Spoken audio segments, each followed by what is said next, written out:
Good morning and welcome to the Good Morning Education Show. Today is the 24th of September 2021, and it's a pleasure to bring you the Good Morning Education Show this morning. My name is Finn Folu Falodun, and I'll be joined by other analysts this morning.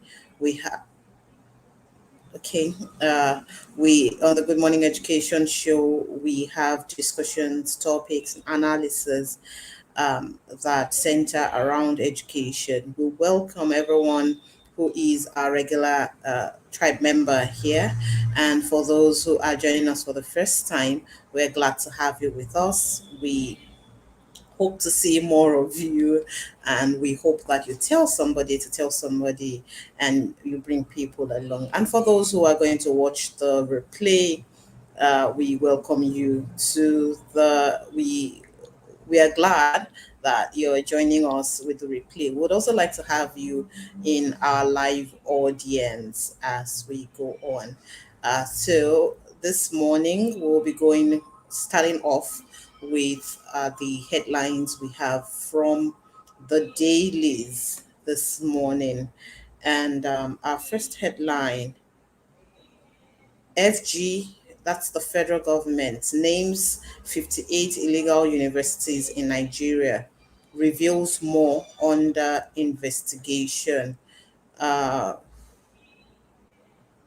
okay, let's go into the body of that news. There is quite, I think we have two headlines on this issue this morning. The National Universities Commission has announced that the federal government has closed down not less than 58 tertiary institutions across Nigeria. NUC on its official website stated that the affected universities were closed for violating the Education National Minimum Standards and others, the Education Act, CAPE 3 law of the Federation of Nigeria 2004. The important notice was sent through to NUC's Executive Secretary, Professor Abubakar Adamu Rashid, to all citizens, especially prospective undergraduates. And there is a list of the universities that are affected by this closure.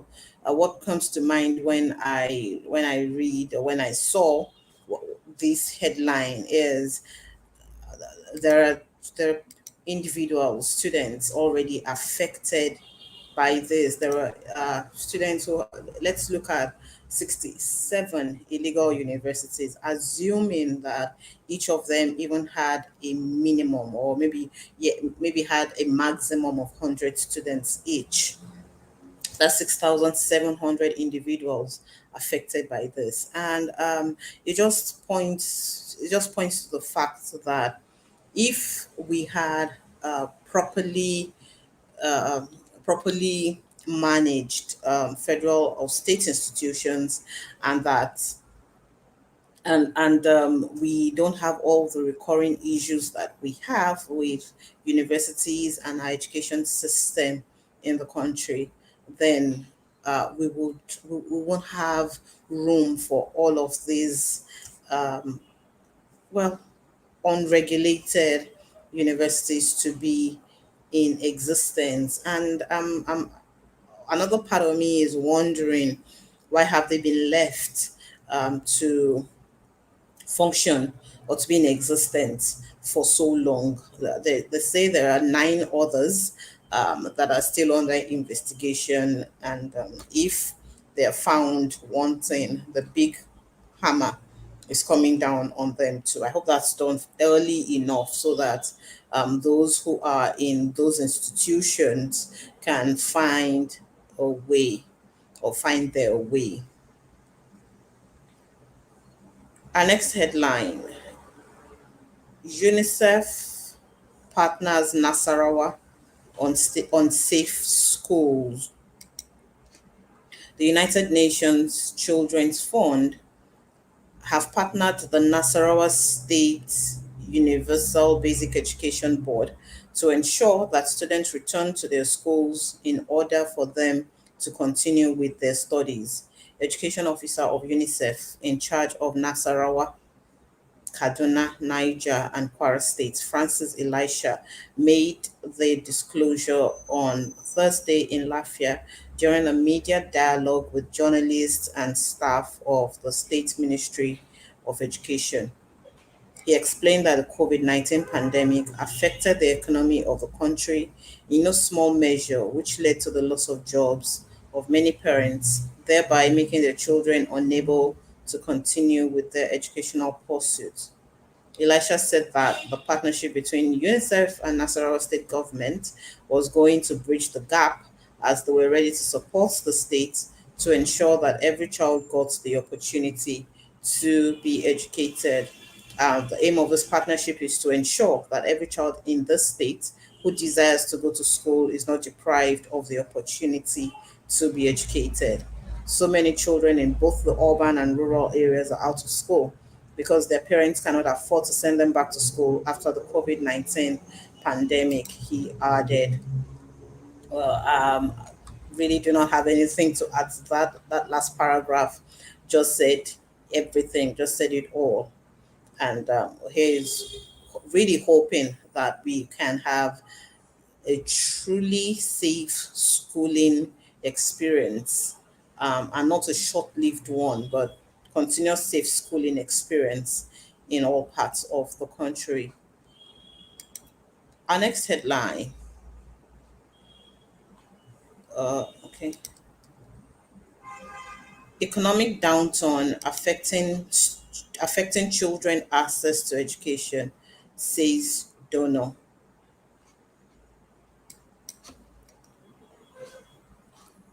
Okay, bringing that up.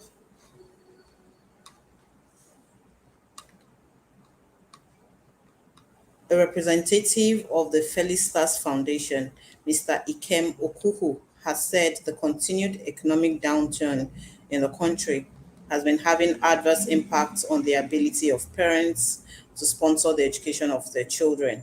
Okuhu said this during the handing over ceremony of 8,000 exercise books, which were donated to 1,577 primary school pupils in the seven primary schools in Nkunano, Nsukka local government area of Enugu State.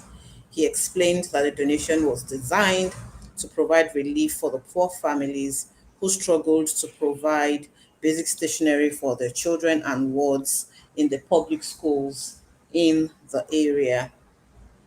He added that the donation was a third since the family launched a foundation known as Felicitas Foundation 3 years ago in memory of their mother, Mrs. Felicitas Ugu. And that is, we keep talking about collaboration in education and cooperation and combination. And we're seeing this with the Felicitas Foundation. Kudos to them. Good job. And we're hoping that many more people can do more of this. 10 Lagos local governments 10 Lagos local governments have highest number of out of school children. LASUBEB. The Lagos State Universal Basic Education Board has said 10 local government areas in Lagos State has the highest number of out of school children. Speaking during the sensitization on enrollment into public primary schools program in Lagos, LASUBEB Executive Chairman Mr. Wahab Alawiye King explained that the board decided to go around all the 10 local government areas with the highest number of out of school children to encourage parents to bring their children to school. However, Alawiye King did not mention these local government areas. Alawiye King and some members of the board visited the Ikosi Sherry Market and Bariga Market, where they spoke to members of the society. At each of the sensitization grounds, Lasubeb deplored the use of some Nollywood actors who addressed members of the community to enroll their kids in school. It has become a routine and tradition for us to come out when resumption is approaching to sensitize and mobilize parents on why they must enroll their children in school. This is simultaneously going on in 10 local governments as we speak. Those LGAs are strategically chosen because they are the LGAs with the highest number of out of school children. Those 10 have the highest number of out of school children in Lagos. If we're able to surmount the problem, we will be able to face other areas more. That's the conclusion on that. And well, we're hoping that all of the effort and the contribution that they're deploying into getting out of school children back to school would yield great fruits, would yield great results, and that the we can have more children in school. The desire is to see that we have less children on the streets as much as possible, and having them in much more enjoying their childhood and more gainfully involved in activities that are essential to their growth and development. And that's about it on our headlines this morning. On our headlines this morning, and we'll be going right into the topic for today. Our topic this morning is reinvent your contribution. Reinvent your contribution. What contribution have you been making? And well, as is our practice, because we are more focused on education and the practice of education, we will we will be focusing on contribution to education. And somehow it looks like we have headlines that are in tune or in line with our topics most of the time. It's not planned, but I just believe that these things work together for us to have a more solid and well, maybe better examples for our discussions and in our discussions. So we have seen the contribution of the Felicitas Foundation this morning to education in their own environment, in their own locality, and how that is one of the contributions to education. Now, what are the contributions that we make as individuals, as organizations, as government to education, and how can we reinvent this? I have been joined by Mr. Rotimi Itayo. Good morning. Hello, Finn. Good morning. How are you? Thank you for. I'm well, thank you. So we're taking on the discussion on reinventing our contribution, and I think maybe where we start from to to look at what reinvent actually means, so that we take our discussion from that foundation. And reinvent, according to the dictionary, according to one of the dictionaries that we that is very easily, well, within reach now. It says to change something so much that it appears to be entirely new. So we can change the maybe not the contribution in totality, but we can change the way that we contribute, the way that we intervene, in such a way that it's no longer monotonous. It's no longer, it's not, it has become ineffective. We're looking at making change, bringing about that change in such a way that uh, we increase the effect that this has. And as we go on this morning, I would like to take your thoughts on the topic this morning, Mr. Itayo. All right, thank you very much. When you brought out that definition, it kind of helps shapes perspective that when we are changing something um, is still specific, something is still there. So for us to reinvent our contribution in education, we must approach it from all the dimensions as stakeholders, as practitioners, as professionals, as administrators, as regulators. All of us have something specific required of us. And I think the very first thing is for us to even do something called review. A review must take place when we want to reinvent our contribution. The very first thing is that there must be a review to the extent of asking ourselves what we are doing. Is it applicable? Is it functional? Is it right? Is it good? Does it have impact? Can it create effect? You know, and all that. So these are elements of things that must be done. And when they are done, it also takes us to the next thing, that when we are able to review, then we also take the step to moving away, not just from reviewing to reinvent our contribution. We also need to replicate. You see, sometimes we see some things that are nice, some things that are good, but we don't find them being replicated. There are certain things that do not need differentiation. We just need to replicate. What they say in some quotes is good for the Ghana, if I'm correct.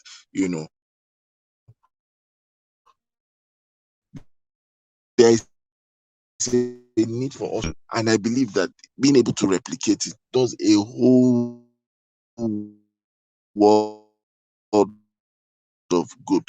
Replicate, and as you replicate, you begin to do what? You begin to reproduce. You see, we read in the headlines, and if you remember, we saw some philanthropic comments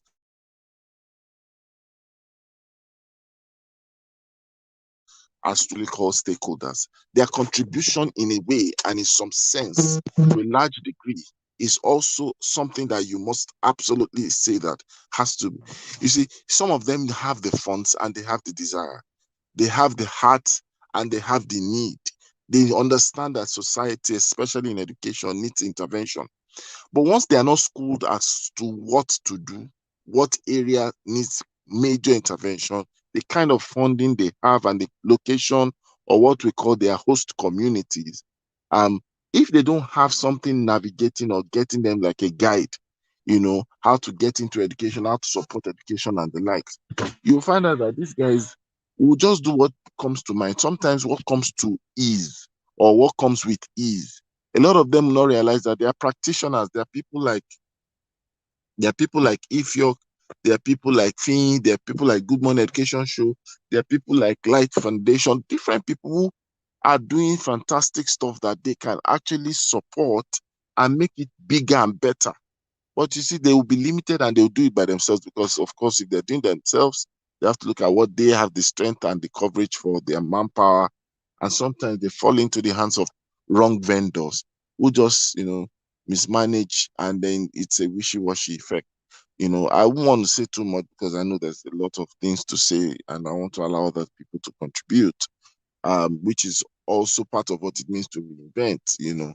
We must ensure that this thing is taken into consideration. There are some things that we should not be seeing. Let me say this, and I'll analyze and I'll integrate it to what I'm about to round off with. Sometimes when we see public good in the name of empowerment, in the name of social work and social good, there are certain things that are necessary, but there are some things we see is now like it's just like it's overflogged. Somebody says, "Oh, here, so person is doing a give back in education and is sharing exercise book. Another person sharing exercise book. Another person sharing exercise book. And you sometimes when you combine the capacity of the people doing so, you combine the work and you see the quality of what they've done. You sometimes will say that could it be that if they had better counsel, that they would rather have teamed up with themselves, or they would have rather said that since this is part of academic supply and it to be constant and it to be required, would it have not been better if we're able to set up a printing press that can standardize these things and have a sustainable model to be able to give back to a particular set of community at no cost with right quality, but at the same time we'll be able to serve the education community. On this platform, we know there are just few people that import paper into Nigeria.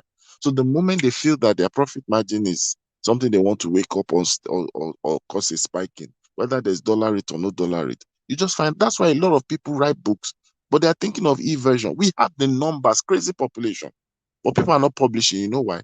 Most of us have to self-publish because the publishing industry is dying. Nothing is sustaining it. You have to print a book. You can't print two books. You can't print 10 books as you need. Someone will have to force you to print 1,000 copies, even when your sales model is not accommodating that as a beginner. So these are things that we need to do to reinvent our contribution. That's what I'll say for now. Thank you. Thank you for that, and welcome to the show this morning, Eve York, and welcome back, Adama. Hi, thank you very much. Thank you. Good morning. Good morning. Can When you see or when you saw the topic, reinvent your contribution, what came to your mind, Eve York? Well, for me, I think it was first a matter. I was a bit confused at the at the beginning when I saw it. I'm like, okay, reinvent your contribution. Contribution to what? And then, of course, I had to tie it to education and tie it to the teaching profession, tied to educational stakeholders, tied to the government, and what individuals everywhere can do to contribute in such a way that the educational system is better. So that's those are the lines of my thoughts. Yeah. Okay, thank you. And Adama, why do we need to reinvent in the first place? Why can't we continue business as usual?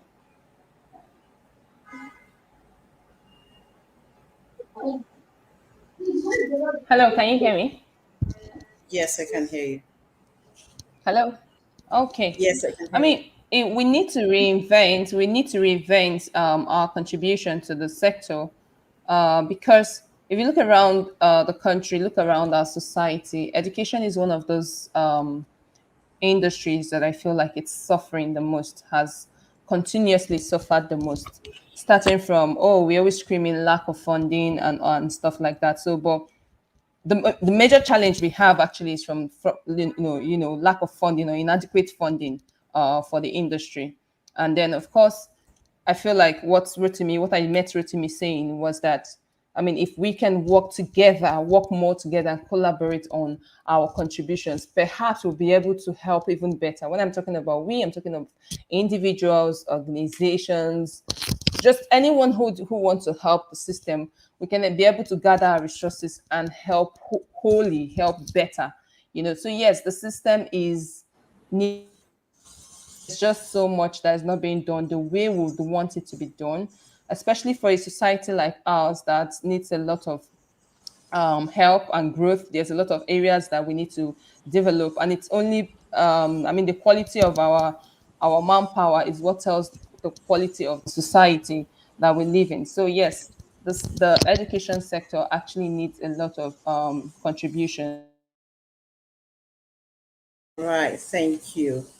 So now we'll be zeroing into who whose contribution really needs to be reinvented. And I'll start with who. Let's start with Ifiok. What roles do teachers have to play, or what part of the contribution of teachers do they need to recreate? Do they need to reinvent? So they need to add some spice and some sparkle and everything too.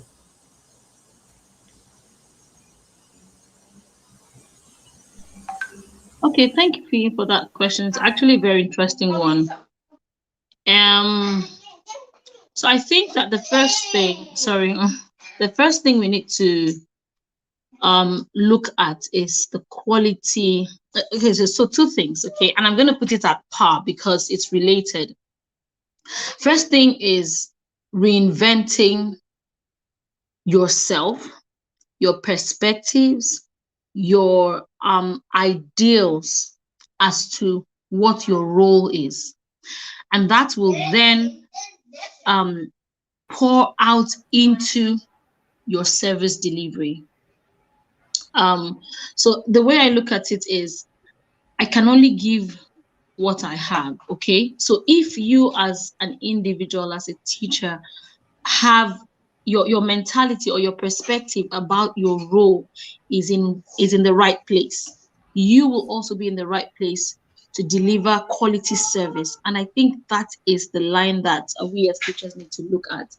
So changing your perspective. If you view your situation, from the outside looking inside, it takes a very conscious effort to be able to be objective. It takes a very conscious effort to be able to take steps that will help you towards developing yourself first before you can then develop others. So I would say first it starts with you changing your perspective, changing your ideals, your mindset about your role, and that will then pour out into you being able to change the quality of your service delivery. And changing your perspective and mindset, mind you, it has to do with you being able to make that decision. So you find out where you are now. You're able to then make a decision as to what things you need to do to improve yourself, to be in the place where you need to be. So changing that perspective, you probably teachers probably will be like, this is where I am now, I need to get better, and then taking actionable steps to making sure that you actually get better. um I think that's where I'll leave it. All right, thank you. So for the teachers, there is a need for them to not go on. A new term has started, a new session has started.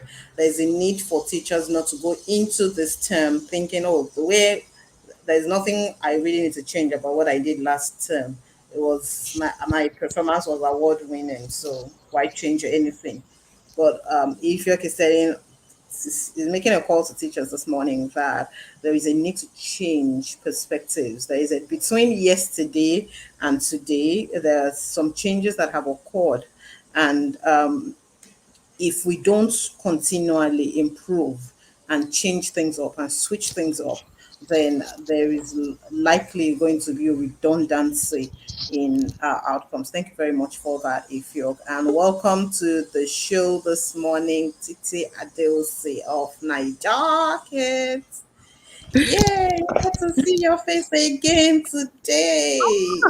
Oh my God. It's not meant to be on. Oh, did I speak too Oh, soon? morning. Good morning. Good morning. Good See, Good good morning. morning. Good morning. morning, Mrs. Titi. Good Good morning. morning and welcome to the show Is this that morning. Adama? Oh, Good morning. yes. We couldn't see your face or a picture. Most For likely once, very I soon. I'll thought attach a picture. Yeah. Okay. Good I thought morning, we Ro- were going to see your face again, no, but then you denied us. I need to reinvent so that no, I don't. Yes, please. Oh, but Uh, it's a good morning. I like the topic. Reinvent your contribution. Um, sometimes you can think reinventing is a big thing. Sometimes it's just little steps. And I feel it's always asking yourself the question, what can we do better? So we did it last year. We did this. What can we do? What can we do better? I shouldn't use the same PowerPoint presentation that I use, and everybody was wild with. What can I just what one 2, max 3 things can I add? What new angle can I bring? What new stories can I bring? So the kids enjoyed that particular story.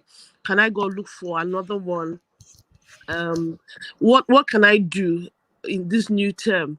Last term we did this, but this new term, what can we do?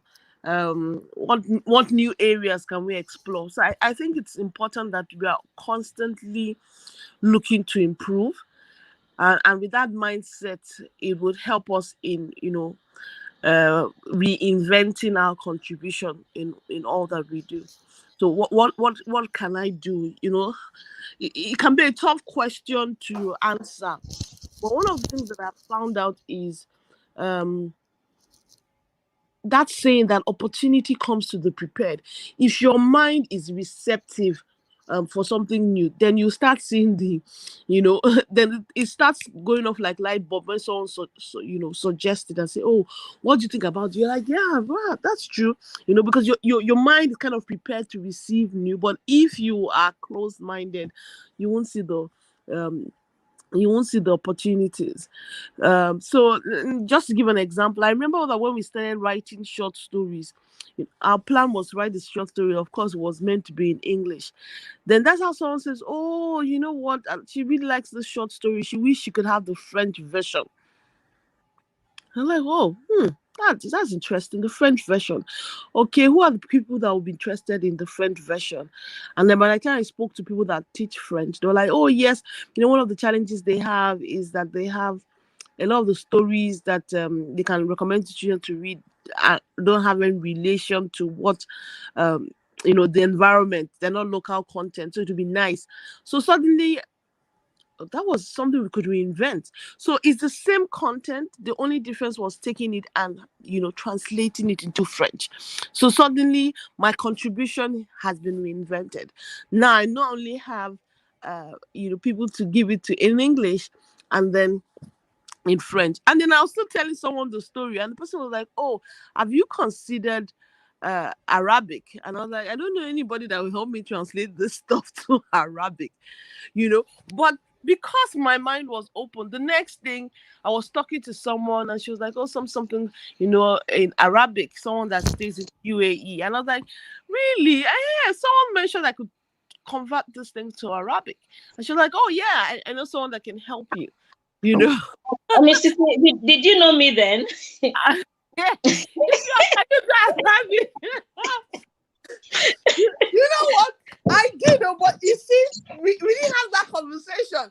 But what I'm just saying is that I now have, so I now have the English version of the books. I have the French version of the books. I have the Arabic version of the book. But what has happened to me is that my mind is opened. My mind is now opened to reinventing. So that if someone comes again and is talking about it, it's easier for me to see the connections. So the main thing I'm trying to pass across is that everyone needs to have an open mindset to reinventing their contribution. Don't plan to do the same way. Keep asking yourself, what can I do? When you start with the questioning, what can I do? Is there a different way? Can I do some research? Your mind seems prepared for the opportunities that there. That's really my message to anyone that is listening. Thank you. Thank you very much for that. The fact that you see the example you gave was so apt. It's when that thing they say that when your mind is, or when you have your focus set on something, it begins to look as if the thing or that thing is chasing you around. So if you have your mindset on buying a particular kind of car, it just looks like everybody suddenly started using that kind of car.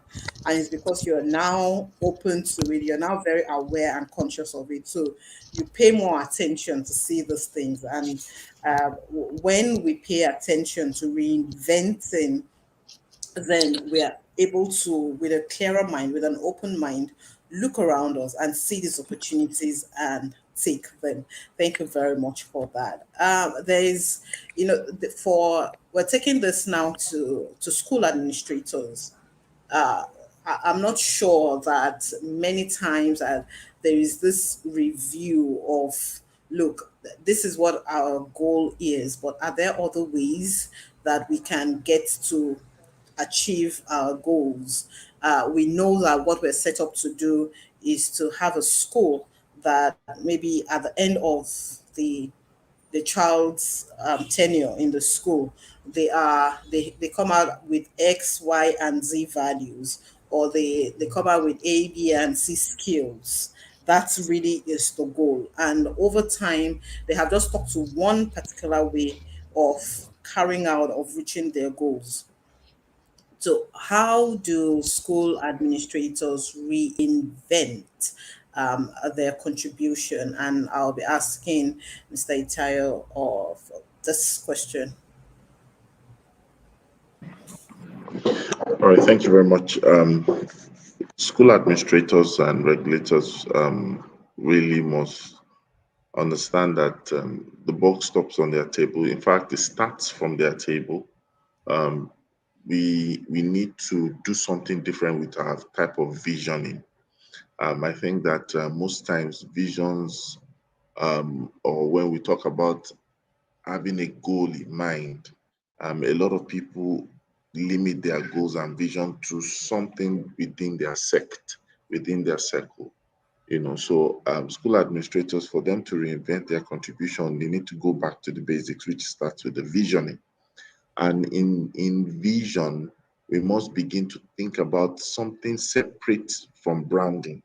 Because a lot of times what happens is that we have quasi vision where a lot of people just come up with something that's pretty much referring to their brand identity as opposed to their total outcome as an organization. And when we begin to understand that a school does not exist in itself, it exists within a society, it exists for a society, and is dependent or heavily dependent on industries around it, then we begin to think about our vision in a different way. We don't want to be the best school in the world because that's meaningless in a particular way. We want to be able to categorize our vision and say, is it possible that we envision again, we redefine our vision so that our kind of contribution, just like Titi said, you can't have a mindset if you don't have a different eyesight, right? Because your eyesight actually influences the level of insight you have, which now affects your disposition, which we actually call our mindset. And a lot of us need to understand we can't throw money at reinventing our contribution. Money will follow, but it's not money that you throw at. So it's not a theatrical practice where everybody wants to say, what's the new thing? Let's do something that has razzmatazz. Funny enough, to reinvent our contribution, we will get less expensive, more functional, more involving. You see, the burden of education cannot be carried by one entity alone. It's something that requires a spread, it requires support, it requires strategy. There are certain things that you can't do in a calendar year. You can't even do it in a four-year term of a government. But I can tell you categorically, there are things that you can create a spread with that start producing out of their kind. You get what I'm trying to say? And you need to understand that if people who are in the regulatory spectrum, the administrative spectrum, can take on one or two core pillars every year that is really affecting, then interpret it to the people who should probably be enablers and amplifiers. These problems will be tackled in such an organic manner that it will amaze the world. It becomes a copy story, that kind of effect, where people now come to say, we want you to tell us the story of your transformation. Yes, you are not there yet, but we love your improved state, either as a school or as a group of schools or as a region or as a nation. And this is where we need to understand there are certain things we will have to say that doesn't sound rude and doesn't sound apolitical or doesn't sound like you don't have empathy. Because the honest truth is, when we are done with this as administrators, there are people who we need to talk to, who is the regulator. The regulator needs to understand that they are probably even guarding the wrong post. And by the time they wake up to guard the right post, you will begin to see that everybody will understand that the level has changed, things have shifted. On our own, we'll begin to develop ourselves without waiting for the rod. You understand? That's what I think. Thank you. All right, thank you very much for that. And I like the part of, if our eyesight does not change, then our mindset remains the same. It feels like this is something that we should propagate a lot more, and let more people hear this. And we also have with us in the house this morning, Olushola Olumide. Welcome to the show, sir. Good morning, thank you. Good morning, Rochi. Good morning, Ifyo. And I think the last person there is Adama. I'm not sure. Good morning, good morning, good morning. Thank you. Yeah, thank you for joining us.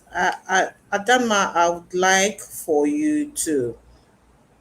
We talked about, we sent a memo to our regulators just some days back, and we there was a lot said about what regulators need to do or need to stop doing to ensure that we have a better system.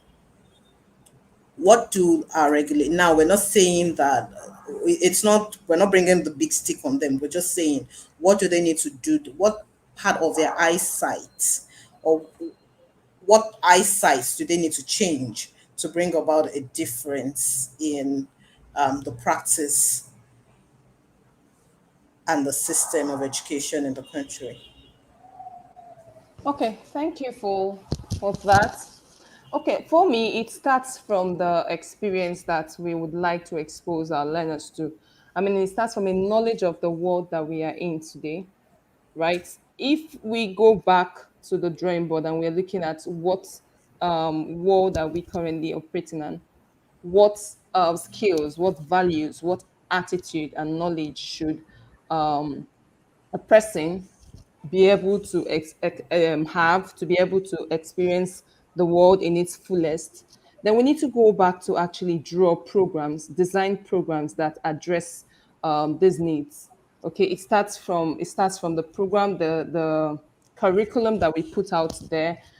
I mean, it's a whole lot actually to consider, considering that in today's world as well, we have a lot of learners that have very little attention span, right? How do we get our learners and ensure that during lessons, during instructions, we're able to get their attention? We're using real life practical experiences to get their attention. So it goes back to the program that is being rolled out for teachers to use, for the schools to use. It goes down right back to the curriculum. Okay, so it starts from there, and it always I mean, you should be able to design a curriculum that caters for all aspects of a child's need. Talking about the amount of exposure that the child should have, what kind of experience are we creating to ensure that children are not limited to just their immediate environment in terms of being exposed to different things. So they have ideas of, they understand what is going on around the world. They can make beautiful contributions on what's going on around the world. So it's not just about the knowledge, it's about the skills, it's about the exposure, it's about the values that we hold dear. I mean, if you come online these days, you see a lot of people saying things. I mean, come on blogs sometimes, you see a lot of graduates and people who are supposed to be adults saying things about a country that is supposed to be their own, we are supposed to be protecting. Because if you look at it, Nigeria is not an entity. Nigeria is me and you. So when you're saying Nigeria is in a state of this, you're talking about yourself. You're talking about me and you, right? So you go on blogs and you see people saying terrible things about Nigeria, terrible things about the government, terrible things about everything. And then you begin to wonder, where's the limit? What are our values? What do we think? Okay, this is actually us. We are referring to ourselves. We're not referring to some kind of people somewhere. So it starts from what our regulators are rolling out. Okay, how seriously do we take values, how education, talking about citizenship education? I think I mentioned that yesterday. How seriously do we take these things, and to what level do we take it? It's also very important. Then how compulsory, what do we make compulsory? What courses, what content do we make compulsory? It's also very important, because in today's world, we live in a digital world. It's not right that you make some courses like computer science, you make it optional, or you can choose, if you're in sciences, then you should do this. I feel like a lot of things needs to change about our content. So content basically is what it is for me. All right, thank you, Adama. And I'll be asking Odushola Olumide this: if we refuse to reinvent, if we refuse to change our eyesight, if we refuse to have a change in mindset, what is likely going to be the result of this? Thank you, Fulu. The first thing which I think comes to play is obsolescence. We become obsolete even as human beings. Somebody can be dead while alive. A system can be dead even though it may still be on. So I think no two way about it. When we fail to reinvent, it's like imagine somebody using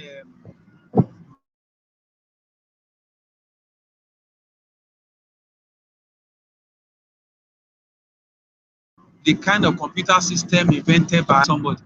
The heat that thing emits will be worse than global warming. So we have no option because if we don't reinvent, if we don't change, if we don't evolve, we just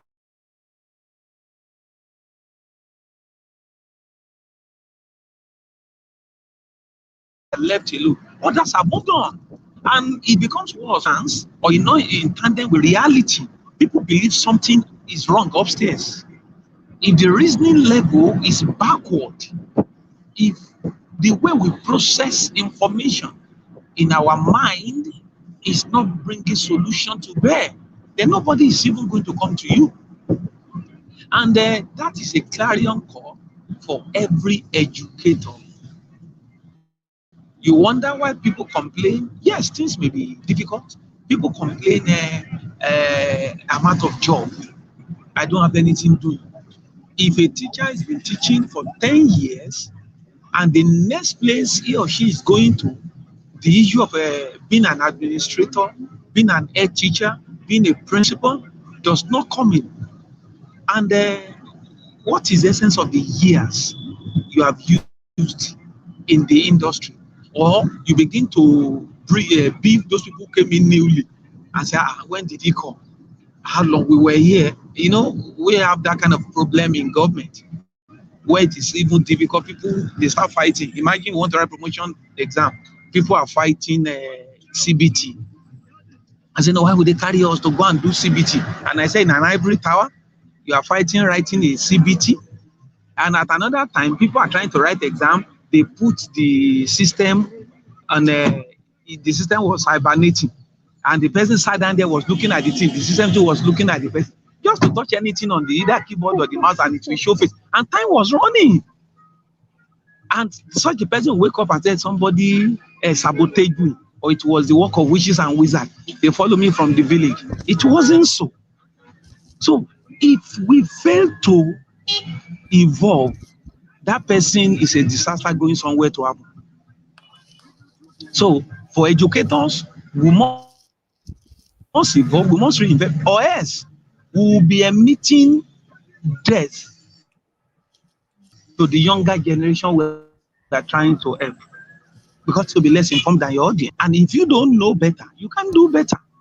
And I even pity the school who hire such educators in any case. And if there is any school who refuses to reinvent or evolve, people will migrate. You go to other places where things are happening, where things have been done.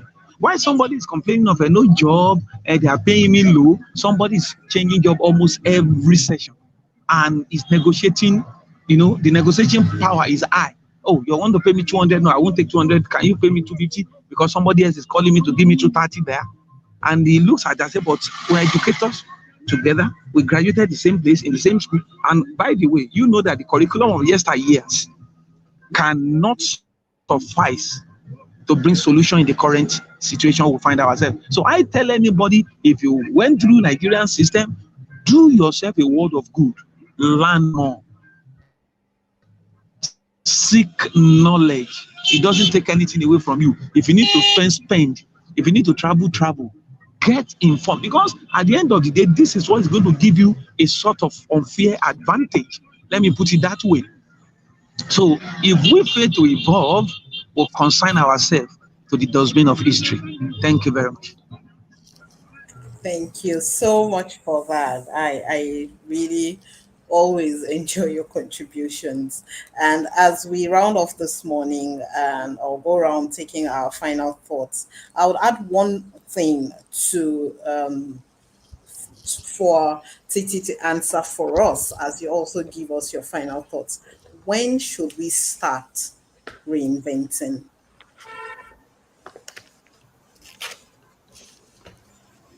But we should start immediately. Remember that reinventing is a process. That you start with an open mind doesn't mean all the ducks will come in a row. So it's just to start. As you listen today, say to yourself, how what new thing can I do to what I'm doing right now? Rotimi talked about schools. What new thing can we do to make our school more efficient? To, reduce the time it takes to churn out bills, reduce the time it takes to get the report cards across, reduce the issues on communication. It's just to start with that mindset and be opened and do research and do work. So that's what I would say. So I would say that people are worried it's the end of the year, and people have this undue anxiety that happens towards the end of the year. But for me, every day is a new day. Every day is a day to take stock, reassess, and say, what can I do better? You don't have to wait till the end of the term, because even though it's towards the end of the year, it's actually the beginning of a new academic year. It's actually the beginning of a new term. So it's really the perspective you take. So I would say start now. Ask yourself, it doesn't matter that only 3 months left in the year. It's actually the beginning of a new year. So what can I do to reinvent myself, to reinvent my contribution? What can I do? I'm in admin in the school. What can I do to increase the efficiency of what they're doing? What new app can I suggest to the school? What new book? What new, so it can be something as simple as that. What new way? What new event? What new CSR? What, just what can I do, to add value that's new and is different? Thank you. Thank you so much. And Adama, what will be your pattern shots this morning? Parting shots. Okay. Reinventing is an action word. Contributing is an action word. So I mean, if there's anything we're taking away from here, is keep on reinventing, keep on thinking about ways you can achieve a particular goal differently. I was so impressed when Titi mentioned, she talked about the rewriting her book in different languages. That's just one way. There are other ways. There are lots of ways that you can achieve one thing. Okay, a lot of people are beginning to do the same thing over and over again. Think about the summer program that your children are always attending. It's like all schools are doing the same program, the same thing. Nobody wants to change. Nobody wants to do anything differently until it becomes obsolete. It's very important that you wake up every day, you're thinking of better ways to achieve the goals that you have set for yourself and for your organization. Thank Right, you. thank you. And to Mr. Itaya, what's your pattern shots for us this morning? Well, thank you very much. I would say that it's time for us to roll up our sleeves and begin to believe that it's possible. Because sometimes a lot of people hardly believe that these things are possible to them. So it's best we start off and know that our contributions can make a difference. And when we say contributions, I mean contributions. It doesn't have to be big, we have small, we have large, but make it your contribution. Thank you very much. And Mr. Olumide, over to you.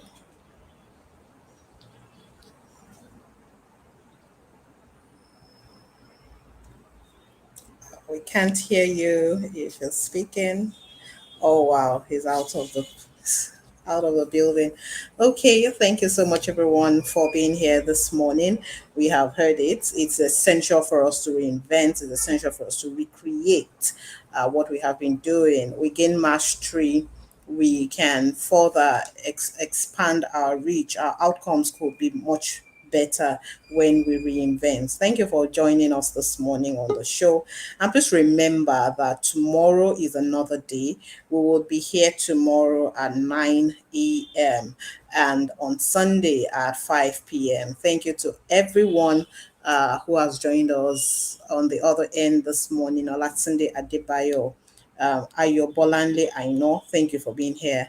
And to the analysts who have been on the show, Adam Matiti, Ifiok, Olushola, Olumide, Rotimi, Itayo, and Fifolu Faladin, thank you for being here. Catch you tomorrow. Yeah.